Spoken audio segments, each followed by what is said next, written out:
Ma'am हमारा जो अगला क्वेश्चन है बच्चों की तरफ से, या कहें कि ये मेरा भी क्वेश्चन है कि how to deal with failures, how to remain motivated even after a failure. Medical exam में, नीट यूजी में सिलेक्शन नहीं हुआ, नंबर कम आ गए, तो मैम उस फेलियर से कैसे उभरें।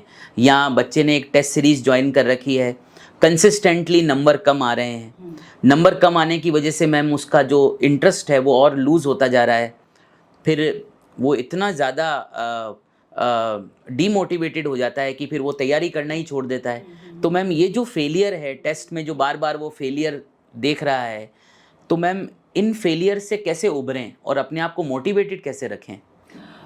देखो बच्चों, क्या होता है, आप बहुत ज़ील के साथ किसी कोर्स में एंटर तो लेते हो कि आपने 11th क्लास में अपने आपके 10th में साइंस मैथ्स में अच्छे मार्क्स आ गए, तो आपने 11th क्लास में ज्वाइन कर लिया कि मुझे नीट की या आईआईटी की प्रिपरेशन करनी है जी। जब आप 11th 12th कर रहे होते हैं और उसके साथ साथ आप इंस्टीट्यूट्स की भी प्रिपरेशन कर रहे होते हैं, तो देखिए सबका माइंड या सबका आईक्यू लेवल इक्वल नहीं होता है, ठीक है। आपने एक सिंपल एक 10th क्लास में अच्छे मार्क्स आ जाने का मतलब ये नहीं कि आपका एप्टीट्यूड या आपका एटीट्यूड टुवर्ड्स इंजीनियरिंग या मेडिकल के लिए हो जाता है जी। वो जब हम उस फील्ड में उतरते हैं, हमने टेस्ट सीरीज देना हम स्टार्ट करते हैं, तो सपोज फर्स्ट टेस्ट सीरीज में ही आपके मार्क्स कम आ गए जी, तो उसी टाइम आपको और टीचर को एनालिसिस करना चाहिए कि ये बच्चा इस फील्ड में आगे सक्सीड हो पाएगा या नहीं हो पाएगा। जी जी स्टार्टिंग में ही जी कहाँ वो अटक रहा है मैम। पर आज ये की मैं तब की बात कर रही हूँ जब वो मेहनत बहुत कर रहा है। अगर हाँ। वो मेहनत ही नहीं कर रहा है, उसने टाइम पास के लिए ले दिया, तो उसके लिए फेलियर कोई मायने नहीं रखता है मैम। किसी पर के लिए कोई आजकल failure तो देखिए कोई अपने आप को कम नहीं आंकता है, मतलब बच्चा कभी ये नहीं मानेगा कि भाई मेरे से नहीं हो पा रहा है, मतलब नहीं, या मेरे से और हो नहीं पा रहा है की बात नहीं है। और टीचर भी मैम, टीचर भी मैंने देखा है बच्चे को ये मनवाने में लगे हुए हैं कि नहीं तुम तो क्रैक कर लोगे, क्योंकि टीचर्स को भी खूब सारे बच्चे चाहिए पढ़ाने के लिए। एजुकेशन बिजनेस बन गया है, ये जी। बहुत ही एक दुखद स्थिति हो रही है जिसमें टीचर्स को जो बच्चे होल्ड रहे हैं, हाँ, बच्चे तो पूरे बच्चे आते आए। ही रहे, आते जी ही जी रहे। जी देखिए इसमें मैं थोड़ा सा बच्चों को ही इसीलिए बच्चों को ही कहना चाहूंगी कि आप अपने आप को एनालिसिस करते रहिए जी कि आप ने फर्स्ट टेस्ट सीरीज में कम आए, कोई बात नहीं, उसके लिए बी रेडी कि मेरे जरूरी नहीं है फर्स्ट में मेरे कम आए, so you have to accept. अब कहाँ किस चीज में कम आए, जी किसी टॉपिक में कम आ रहे हैं जी या मेरी मेहनत में कम हो रहा है या मैं सॉल्व नहीं कर पा रहा हूँ, जी। ठीक है। सो अगर आपको 2 या 3 स्टार्टिंग टेस्ट सीरीज में आपको लगे कि नहीं यार मेरे से मैं सॉल्व ही नहीं कर पा रहा हूँ या मुझे ये समझ नहीं आ रहा है, जी ठीक है। हाँ। देखिए आप चाहे कितनी भी मेहनत कर रहे हैं, आप बहुत बार बार कर रहे हैं, बहुत बार बार कर रहे हैं, आप नहीं सॉल्व कर पा रहे हैं, तो you have to give yourself a time जी कि मैं अपने आप के साथ इस करियर को लेके 1 साल तक या 2 साल तक ही एक्सपेरिमेंट करूंगा।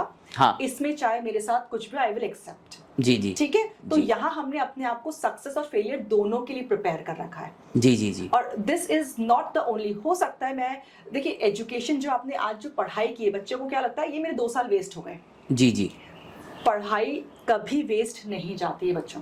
जी। आप चाहे किसी भी चीज की प्रिपरेशन कीजिए, वो कभी वेस्ट नहीं जाएगी। जी जी वो आपको किसी दूसरे प्रोसेस की तरफ ले जाएगी, आप वहां पर भी उस पढ़ाई को यूज कर सकते हैं।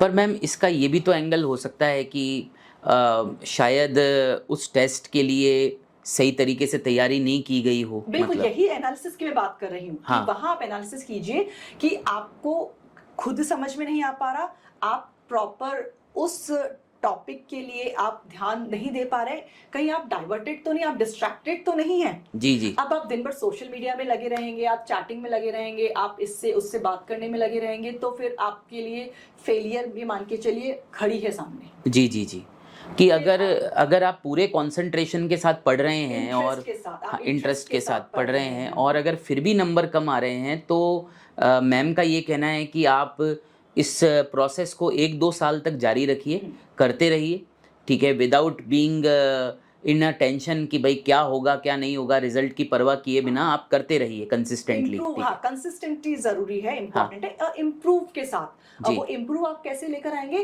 कि आपको आजकल तो इतनी सारे नॉलेज अवेलेबल है, आपको एक यूट्यूब के चैनल से नहीं समझ में आ रहा है तो आप दूसरे पे जा सकते हैं, आपको जी। एक टीचर समझ में नहीं आ रहा दूसरे टीचर से समझ सकते हैं। हाँ हाँ हाँ, ठीक है, टीचर बदल के देखें। एग्जैक्टली, आप वो बिल्कुल। कर सकते हैं। आपको अगर ऑनलाइन नहीं समझ में आ रहा है तो there are multiple of reference books also. मतलब मैम आप ये कह रहे हैं कि एक फोमो के साथ नहीं जाना चाहिए, मतलब कि आपको ऐसा लग रहा है कि एक एक्स टीचर है जो इतने बच्चों को पढ़ा रहा है तो मेरे को भी उसी से समझ में आना चाहिए, जी। तो ऐसा कुछ नहीं है।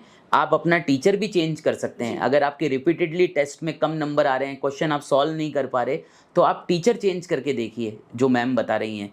तो ये भी एक, अगर आपको उन टीचर समझ में नहीं आ रहा है, हाँ, या दो तरफ से है, अगर आप खुद एफर्ट नहीं कर रहे हैं, ये तब मैं बात करूं जब आप भी एफर्ट कर रहे हैं लेकिन आपको समझ नहीं आ रहा है। हाँ, हाँ। लेकिन अगर आप खुद ही एफर्ट नहीं कर रहे हैं तब तो कितना भी अच्छे से अच्छा टीचर हो फिर वो भी कुछ नहीं कर सकता। कुछ नहीं कर सकता। तो जी, यह जी। एफर्ट तो हमें करने ही पड़ेंगे। बिल्कुल, एफर्ट आप अपना पूरा करिए, एफर्ट को कंसिस्टेंटली करिए, और अगर फिर भी नंबर कम आ रहे हैं तो फेलियर से टेंशन मत लीजिए, टीचर बदल के देखिए। अगर हो सकता है कि टीचर चेंज करने से आपका स्कोर बढ़ जाए, क्योंकि हो सकता है उस समय आपको ऐसा लग रहा हो कि भाई मेरे को आ रहा है पर आपको शायद नहीं समझ में आ रहा है वो टॉपिक, तभी तो आप उसके क्वेश्चन सॉल्व नहीं कर पा रहे हैं। बात ये है मतलब। देखिए बच्चों, हर टीचर्स की अलग अलग टीचिंग मेथोडोलॉजी होती है जी। कोई जरूरी नहीं है कि आपको एक टीचर की मेथोडोलॉजी समझ में आए, हर बच्चे का अलग होता है। आज मुझे एक्स टीचर का समझ में आ रहा है तो मेरी फ्रेंड को सेक्स टीचर का नहीं आएगा। जी जी, राइट। सो दो बच्चों को सेम टीचर से सेम चीज समझ में आए, इट्स नॉट इम्पोर्टेंट।